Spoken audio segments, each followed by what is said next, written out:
ಅಂದರೆ after 96, 97, 2004ನಲ್ಲಿ I think ನೀವು first film cinema. Kanthi ಅಂತ ಮಾಡಿದ್ದು. ಮಧ್ಯ ಇನ್ನೂ 7 ವರ್ಷ ಆಯಿತು. ಐ ಥಿಂಕ್ ನಿಮ್ಗೆ ಏನೂ ಇಲ್ಲದ ಜಾಗದಿಂದ ಬಂದಾಗ ಕಳ್ಕೊಳ್ಳೋಕೆ ಏನೂ ಇಲ್ಲ ಅನ್ನೋದೊಂದು ಫೇಮಸ್ ಮಾತೇನಿದೆ. Yeah. ಸ್ಟಾರ್ಟಿಂಗ್ ಪಾಯಿಂಟ್ಸ್ಗಳು especially when you have nothing to lose, before you got into films, I think you did lot of ಕೆಲಸಗಳು ಮಧ್ಯ ಅಲ್ವಾ? Yeah. ಆ ಟೈಮಲ್ಲಿ ಏನಾದರೂ ಒಂದು ಕ್ಲೂ ಇತ್ತಾ? ಬಿಕಾಸ್ ಆಗಲೇ ಥಿಯೇಟ್ರು ಇವೆಲ್ಲ ನ್ಯಾಷನಲ್ ಕಾಲೇಜ್ ಡೇಸಲ್ಲಿ ಆಗಿತ್ತು. ಚೂರಾದ್ರು ಗಂಧಗಾಳಿ ಇತ್ತಾ ಈ ಕಡೆ ಹೆಂಗೋ ಎಳ್ಕೊಂಬರುತ್ತೆ, ಅಥವಾ ಯು ರೆಡಿ ಫಾರ್ ಎವ್ರಿಥಿಂಗ್, ಅಥವಾ ಆ ಟೈಮಿಗೆ ಬರೀ ದುಡ್ಡು ಬೇಕಾಗಿತ್ತು, ಅದಕ್ಕೆ ಏನು ಬೇಕಾದ್ರೂ ಮಾಡೋಕ್ಕೆ ರೆಡಿ, ಒಂದಷ್ಟು ಏನಂತಾರೆ ಗ್ಯಾರಂಟಿಡ್ ಇನ್ಕಮ್ಗೆ ಅಂತ ಆ ಥರ ಆಯ್ತಾ ನಿಮ್ಮ ಫ್ರೇಮ್ ಆಫ್ ಮೈಂಡು? ಎಲ್ಲ ನೀವು ಹೇಳ್ಬಿಟ್ರಲ್ಲ ಲಾಸ್ಟ್ ಒನ್ ಆಪ್ಷನ್ ಡಿನಾ ಸೀನಾ. ಯಾ ಏನೂ ಇರಲಿಲ್ಲ, ಆ ಥರದ್ದು ಐಡಿಯಾನೇ ಇಲ್ಲ ಸಿನಿಮಾಗೆ ಬರ್ಬೋದು ಅಂತ ನನಗೂ ಗೊತ್ತಿಲ್ಲ. ಅಂದ್ಕೊಂಡಿರಲಿಲ್ಲ ನಾನು ಸಿನಿಮಾಲೆಲ್ಲ ಗಿಟ್ಕೊತೀನಿ ಅಂತಲೂ ಅನಿಸಿರಲಿಲ್ಲ, ಸಿನಿಮಾಲಿ ಆ್ಯಕ್ಟ್ ಮಾಡ್ಬೋದು ಅಂತಲೂ ಯಾವುದೇ ಆಲೋಚನೆ ಏನಿರುತ್ತೆ ತಲೆಗೆ ಬಂದೇ ಇರಲಿಲ್ಲ ನನಗೆ. ಅದು ಥಿಯೇಟ್ರಲ್ಲಿ ನಾಟಕ ಮಾಡೋ ಇಂಟ್ರೆಸ್ಟ್ ಇತ್ತು, ಮಾಡ್ತಾಯಿದ್ದೆ ಅಷ್ಟೇ. ಒಂದಷ್ಟು ಬಿಗಿನಿಂಗೆಲ್ಲ ಪಿ ಯುಲೆಲ್ಲ ತುಂಬ ಪುಟ್ಟ ಪಾತ್ರಗಳು. ಗ್ರ್ಯಾಜುಯೇಷನ್ಗೆ ಬರೋ ಅಷ್ಟರೊಳಗೆ ನ್ಯಾಷನಲ್ ಕಾಲೇಜಲ್ಲಿ ಅದು ಇದ್ದೇ ಇರುತ್ತೆ, ಒಂದು ಅಲ್ಲಿ ಇಂಟರ್ಸೆಕ್ಷನ್ ಕಾಂಪಿಟೇಷನ್ ನಡೆಯುತ್ತೆ. So everybody has an opportunity. ಅಲ್ಲಿ ಹೀಗೆ ಡೈರೆಕ್ಟ್ ಮಾಡೋಕ್ಕೆ ಶುರು ಮಾಡಿ, ಆ್ಯಕ್ಟ್ ಮಾಡೋಕ್ಕೆ ಶುರು ಮಾಡಿ, ಅದಾದಮೇಲೆ ಡೈರೆಕ್ಟು ಮಾಡಿ, ಹೀಗೆ ಒಂದಷ್ಟು ಇಂಟ್ರೆಸ್ಟ್ ಇತ್ತು ಥಿಯೇಟ್ರಲ್ಲಿ ಅಷ್ಟೇ. ಮೇಯ್ನಾಗಿ ಲಿಟ್ರೇಚರಲ್ಲಿ ಇಂಟ್ರೆಸ್ಟ್ ಇತ್ತು ಅನಿಸುತ್ತೆ.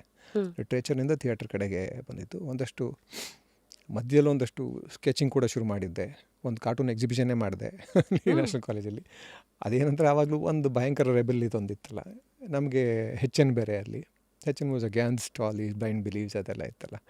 ಸೊ ಅದನ್ನೇ ಇಟ್ಕೊಂಡು ಒಂದಷ್ಟು ಕಾರ್ಟೂನ್ ಸುಮ್ಮನೆ ಬರಿತಾ ಇದ್ದೆ. ಅದನ್ನು ಬೋರ್ಡ್ ಮೇಲೆ ಬರೆಯೋಕ್ಕೆ ಶುರು ಮಾಡಿದ್ದು ಒಬ್ಬರು ಲೆಕ್ಚರ್ ಇದ್ದು ಶಶಿಧರ್ ಅಂತ. ಅವ್ರು ಹಿಡ್ಕೊಂಡು ಹೋಗಿ ನೀನು ಬೋರ್ಡ್ ಮೇಲೆ ಬರ್ದಿದ್ದು ಸಾಕು, ಬರೀ ಲೆಕ್ಚರ್ಗಳನ್ನ ಮಾತ್ರ ಕ್ಯಾರಿಕೇಚರ್ ಬರೀತಾ ಇದ್ದೆ. ಬೆಳಗ್ಗೆ ಫಸ್ಟ್ ಪೀರಿಯಡ್ ಯಾರ್ದು ಇರ್ತಿತ್ತೋ ಅದಕ್ಕಿಂತ ಮುಂಚೆ ಹೋಗಿ ಒಂದು ಅರ್ಧ ಗಂಟೆ ಹೆಂಗಿದ್ರು ಓದ್ಲ ಹೊಡಿತಾ ಇದ್ವಿ ಕಾಲೇಜ್ಗೆ ಹೋಗಿ. ಮುಂಚೆ ಹೋಗೋದು, ಅವ್ರದ್ದು ಕ್ಯಾರಿಕೇಚರ್ ಒಂದು ಹಿಂದಿನ ದಿವಸದ ರೆಡಿ ಮಾಡ್ಕೊಳ್ಳೋದು, ಏನು ಮಾಡ್ತಾರೆ ಏನು ಎಲ್ಲನೂ ಅವ್ರು ಹಿಂದಿನ ದಿವಸ ಮಾಡಿದ ಪಾಠನ ಇಟ್ಕೊಂಡು ಒಂದು ಕ್ಯಾರಿಕೇಚರ್ ಬರೆಯೋದು ಬೋರ್ಡ್ ಮೇಲೆ. ಸೊ ಯಾರಿಗೂ ಯಾರು ಅಂತ ಗೊತ್ತಿದ್ರು ಹೇಳೋಷ್ಟು ಧೈರ್ಯ ಯಾರಿಗೂ ಇರಲಿಲ್ಲ. ಒಂದಷ್ಟು ರೌಡಿಸಮ್ ಎಲ್ಲ ನಡೀತಾ ಇತ್ತಲ್ಲ. ಸೊ ಹೀಗೆ ಏನೋ ಪ್ರಶ್ನೆ ಕೇಳಿದ್ದೇನು ಅಂತಾನೆ ಮರ್ತು ಎಲ್ಗೋ ಹೊಟ್ಟೋದನ್ನ. I think you talking about ನಿಮ್ಮ ಕಾಲೇಜ್ ಡೇಸು, ವೆರೆನ್ ಆಗಲೇ ಕಂಡೀಷನಿಂಗ್ ಇತ್ತು, ಬಟ್ ಅಲ್ಲಿ ಸಿನಿಮಾ ಏನೂ ಗ್ಯಾರಂಟಿ ಇರಲಿಲ್ಲ ಅಂತ backtracking. Yes. So theatre ಈ ಥರದಲ್ಲಿ ಇಂಟ್ರೆಸ್ಟ್ ಇತ್ತು. ಒಂದಷ್ಟು ಕ್ಯಾರಿಕೇಚರ್ ಮಾಡೋದು, ಲಿಟ್ರೇಚರ್, ಮೇಯ್ನಾಗಿ ಲಿಟ್ರೇಚರ್ ಅನ್ಸುತ್ತೆ. ಲಿಟ್ರೇಚರ್ ಎಕ್ಸಿಬಿಷನ್ಸ್ ಮಾಡಿದ್ದು ಹೇಗೆ ಅಂತ ಅದು ಹೇಳಿ. ಅಲ್ಲಿಂದ ಹೋಗಿ ಇಲ್ಲಿಗೆ ಹೊಟ್ಟೋಗ್ಬಿಟ್ಟೆ. ಅದು ಬೈ ಚಾನ್ಸ್ ಆಗಿದ್ದು. ಸುಮ್ಮನೆ ಹಿಂಗೆ ಕ್ಯಾರಿಕೇಚರ್ಸ್ ಎಲ್ಲ ಬರೀತಾ ಇದ್ದಲ್ಲ, ಒಂದು ದಿವಸ HNಗೆ ತೋರಿಸಿದ್ದೆ. ಅವರು ಸಾಯಿಬಾಬನ ಹಿಡ್ಕೊಂಡು ಚೆನ್ನಾಗಿ ಜಾಡಿಸ್ತಾ ಇದ್ರಲ್ಲ HN ಯಾವಾಗಲೂ. ಅದೆಲ್ಲ ಫೇಕು ಅಂತ ಅಂದರೆ ಕೈಯಿಂದ ಬರ್ತಾರೆ. ಅವ್ರು ಕುಂಬಳಕಾಯಿ ತರಿಸಿ ನೋಡೋಣ ಅಂತ ಕೇಳಿದ್ರು ಒಂದ್ಸಲ HN ಅವ್ರನ್ನ. ಸೊ ನೀವು ಬೂದಿ ತರಿಸಿದ್ರೆ ಕುಂಬಳಕಾಯಿ ತರಿಸಿ ಅಂತ. ಅದಾದ್ರೆ ಸಂಧಿಯಿಂದ ಬರೋಲ್ಲ ಇಲ್ಲಿ ಕುಂಬಳಕಾಯಿ. ಓಕೆ. ಸೊ ಸಿಕ್ಕಾಪಟ್ಟೆ ಪ್ರೋಗ್ರೆಸಿವ್ ಥಿಂಕರ್ಸ್ ಅವರೆಲ್ಲ. HN ಎಲ್ಲ ಇವತ್ತಿಗೂ ಆ್ಯಕ್ಚುಲಾಗಿ ಅವ್ರು ಮಾತಾಡಿರೋದು ಅವರ ಆರ್ಟಿಕಲ್ಸ್ ಎಲ್ಲ ಇವತ್ತಿಗೂ ಪ್ರಸ್ತುತ. And his contribution to education has been huge. Before cinema happened, ಮಧ್ಯದಲ್ಲಿ ಹೌ ಎಲ್ಲ ಆಡ್ ಜಾಬ್ಸ್ಗಳು were trying to keep you busy ಅಂತ. So that's it. ವಾಪಸ್ ಬರ್ತೀನಿ ಮತ್ತೆ ಹೋಗ್ಬಿಟ್ಟು. No, because these are all interesting roads. ಈಗ ಉದಾಹರಣೆಗೆ ಪ್ರೋಗ್ರೆಸಿವ್ ಥಿಂಕಿಂಗ್ ಅಂತ ಬಂದಾಗ we are all curious to know. ಎಷ್ಟೋ ಜನ ಇವತ್ತಿನ ಜನ್ರೇಷನ್ ಅವ್ರಿಗೆ HN ಅವ್ರ ಪರಿಚಯನೇ ಇಲ್ಲ. ಅಟ್ಲೀಸ್ಟ್ ಅವರ ಆಲೋಚನೆಗಳ ಪರಿಚಯ ಮಾಡ್ಕೊಡೋದಾದರೆ ಯಾವ 2-3 ಆಲೋಚನೆಗಳು ನಿಮ್ಮನ್ನು ಬಹಳ ಕೆಣಕ್ತು, ಇವತ್ತವರೆಗೂ ಅದು ನಿಮ್ಮನ್ನು ಜೀವಂತವಾಗಿಟ್ಟಿದೆ?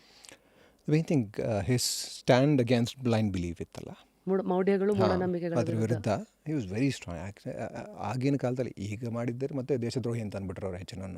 ಯಾಕಂದರೆ ಯಾವುದೇ ಧಾರ್ಮಿಕ ವಿಷಯಗಳ ಬಗ್ಗೆ ಅಥವಾ ಧರ್ಮಗುರುಗಳ ಬಗ್ಗೆ ಮಾತಾಡಿದ್ರೆ ಇಮಿಡಿಯೇಟಾಗಿ ಅವ್ರನ್ನ ಆ್ಯಂಟಿ ಸೋಷಿಯಲ್ಲು, ಆ್ಯಂಟಿ ನ್ಯಾಷನಲ್ ಅಂತ ಹೇಳೋ ಪರಿಸ್ಥಿತಿ ಇವತ್ತು ಬಂದುಬಿಟ್ಟಿದೆ. ಬಟ್ ಆವತ್ತಿಗೆ ದೇ ವರ್ ವೆರಿ ಸ್ಟ್ರಾಂಗ್ ಇತ್ತು. ಆವಾಗಲೂ ಅಪೋಸಿಷನ್ ಇರ್ತಾ ಇತ್ತು. ಜೊತೆಗೆ ಅಲ್ಲಿ ಅವ್ರ ನ್ಯಾಷನಲ್ ಎಜುಕೇಷನ್ ಟ್ರಸ್ಟ್ ಏನೋ ಇದೆ ಅನಿಸುತ್ತೆ, ಅಲ್ಲಿ ನ್ಯಾಷನಲ್ ಕಾಲೇಜ್ದು. ಅಲ್ಲಿದ್ದವರೆಲ್ಲರೂ ಆ್ಯಕ್ಚುಲಾಗಿ ತೀರಾ ಸಂಪ್ರದಾಯ ಬದುತ್ತಾರೆ. ಹಂಗೆ ನೋಡ್ಬೋದು ಇವತ್ತಿಗೂ ಅಂಥವ್ರ ಕೈಯಲ್ಲೇ ಇದೆ ಆ ಕಾಲೇಜು.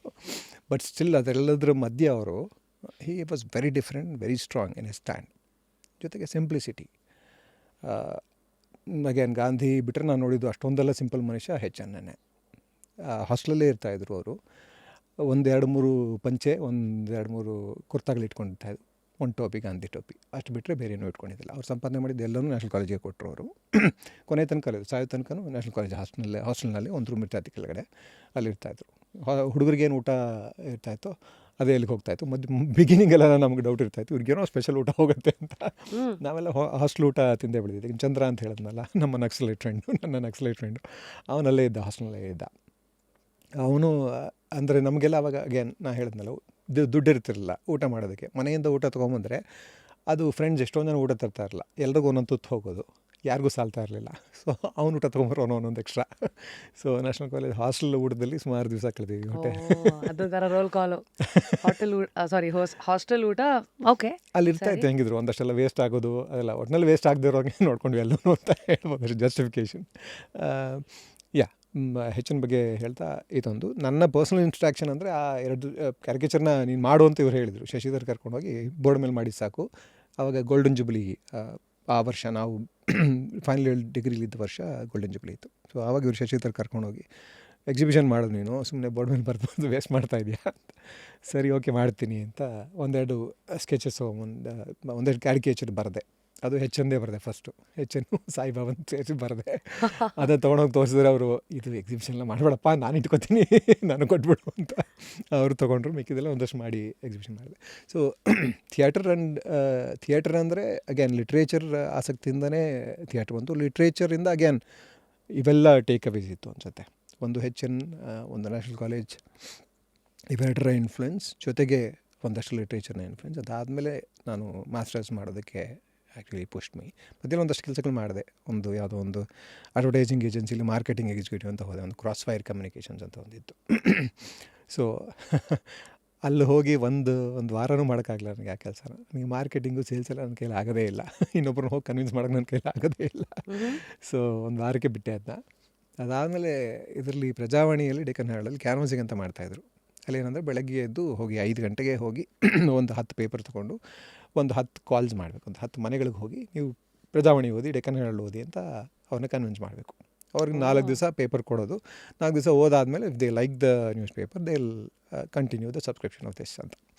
ಸೊ ನಮಗೆಲ್ಲ ಸುಮಾರು ಒಂದು ಚಿಕ್ಕ ಮನೆಗಳಿರೋಂಥ ಒಂದಷ್ಟು ಏರಿಯಾಗಳಿತ್ತು. ತುಂಬ ಬೇಗ ಆಗ್ತಾಯಿತ್ತು. ಸೊ ಚೆನ್ನಾಗಿ ಆಗ್ತಾಯಿತ್ತು. ಅವ್ರನ್ನ ಕನ್ವಿನ್ಸ್ ಮಾಡೋದು ಸುಲಭ ಆಯಿತು. ಅಟ್ಲೀಸ್ಟ್ ಜೊತೆಗೆ ಅವ್ರ ಪಾಪ ಹುಡುಗರು ಬಂದು ಏನೋ ಮಾಡ್ತಾರೆ, ಅಟ್ಲೀಸ್ಟ್ ಒಂದು ತಿಂಗಳಾರು ಹಾಕ್ಸ್ಕೊಳ್ಳೋಣ ಅಂತ ಹಾಕ್ಸ್ಕೊತಾಯಿದ್ರು. So it was quite remunerating. ಆವಾಗ ನೋಡಿದ್ರೆ ಎಷ್ಟು $3,000 ಕೊಡ್ತಾಯಿತ್ತು, $100 per day. It was a good amount. ನನ್ನ ಎಜುಕೇಷನ್ ಎಲ್ಲ ಅದರಲ್ಲೇ ನಾನು ಮುಗಿಸಿದ್ದೀನಿ, ಮಾಸ್ಟರ್ಸ್ ಎಲ್ಲ. ಇದು ಯಾವ ಇಸ್ವಿ? ಮಸ್ಟ್ ಬಿ ಇದೆಲ್ಲ 2099. ನೀವು 75 ಮಧ್ಯದಲ್ಲಿ ಗ್ಯಾಪ್ ಬೇಕಾದಷ್ಟು ತೊಗೊಂಡಿದ್ದೀನಿ. ಓಕೆ. ಸೊ ಓಕೆ, PU ಮುಗಿಸಿದ್ಮೇಲೆ ಓಡೋಗಿದ್ದೆ ಮನೆ ಬಿಟ್ಟು. ತುಂಬ ದೂರ ಓಡೋಗಿ ಗೊತ್ತಿರಲಿಲ್ಲ. ಇಲ್ಲೇ ವಿಜಯನಗರಕ್ಕೆ ಓಡೋಗಿದ್ದೆ, ನನ್ನ ಫ್ರೆಂಡ್ ಮನೇಲಿದ್ದೆ, ಸಿಕ್ಕಾಕೊಂಬಿಟ್ಟೆ. So this is your rebel phase. ಹಾಂ. ಸೊ ಮನೇಲಿ ಇರಬಾರ್ದು ಅಂತ ಎಲ್ಲರೂ ಹೋಗಬೇಕು ಅಂತ, ಎಲ್ಲಿಗೆ ಹೋಗಬೇಕು ಅಂತ ಗೊತ್ತಿರಲಿಲ್ಲ. ಎಲ್ಲರೂ ಹೋಗಬೇಕು, ನನಗೆ ಇಷ್ಟ ಬಂದಿದ್ದು ಮಾಡಬೇಕು ಅಂತ. ಎಕ್ಸಾಮೇ ಬರಲಿಲ್ಲ ಆ್ಯಕ್ಚುಲಾಗಿ. Second P you.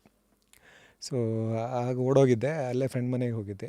ಮಹೇಶ್ ಅಂತ ಒಬ್ಬ ಇದ್ದ, ಇನ್ನೊಬ್ಬ ಶ್ರೀನಿವಾಸ್ ಅಂತಿದ್ದ. ಪಾಪ ಇಬ್ಬರೂ ಇಲ್ಲ ಇವತ್ತು. ಒಬ್ಬ ಕೊರೋನಲ್ಲಿ ತೀರ್ಕೊಂಬಿಟ್ಟೆ, ಇನ್ನೊಬ್ಬನ ಲಂಗ್ ಇನ್ಫೆಕ್ಷನ್ ಅನ್ನೋದು, ಇದು very rare lung infection. He passed away because that. So ಅವ್ರ ಮನೇಲಿದ್ದೆ. ಆವಾಗ ಹೆಂಗೋ ಒಂದು ವಾರದಲ್ಲಿ ದೇ ಟ್ರ್ಯಾಕ್ ಮೀ ಡೌನ್, ಹಿಡ್ಕೊಂಬಂದರು. ಸರಿ, ನಮ್ಮ ಅಮ್ಮನಿಗೆ ಹೇಳಿದೆ, ನಾನು ಮನೆಗೆ ಬರೋಲ್ಲ, ನಾನು ಇಲ್ಲಿಗೆ ಊರಿಗೆ ಹೋಗ್ತೀನಿ ಅಂತ. ನಮ್ಮ ತಾತನ ಮನೆ, ತಾಯಿಯ ತಂದೆ ಚನ್ನಪಟ್ಟಣಲ್ಲಿದ್ದರು. ಸೊ ಅಲ್ಲಿಗೆ ಹೋಗ್ತೀನಿ, ಬರಲ್ಲ ಅಂತ. ನಮ್ಮಮ್ಮನಿಗೆ ಪಾಪ ಏನು ಮಾಡೋಕ್ಕಾಗಲ್ಲ. ಸೊ ಇವನು ಎಲ್ಲೋ ಓಡೋಗ್ಬಿಡೋದಕ್ಕಿಂತ ಅಲ್ಲಿರೋದು ಆಸೆ ಅಂತ ಅಲ್ಲಿಗೆ ಕಳಿಸಿದ್ರು.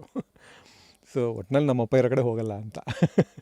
ಸೊ ದಿಸ್ ಇಸ್ ಲಿಟ್ರಲಿ ಇವತ್ತಿಂದ ಆ್ಯನಿಮಲ್ ಸಿನಿಮಾ ಬಂತಲ್ಲ, ಇಲ್ಲ ಗೊತ್ತಿಲ್ಲ, ನೋಡಲಿಲ್ಲ.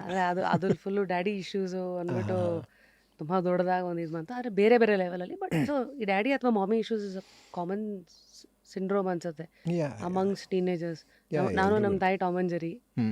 ಸೊ ನೀವು ನೋಡಿದ್ರೆ ನಿಮ್ದು ಹೀಗೆ ನಮ್ಮ ಅಪ್ಪನ ಜೊತೆ ನಮ್ಮದು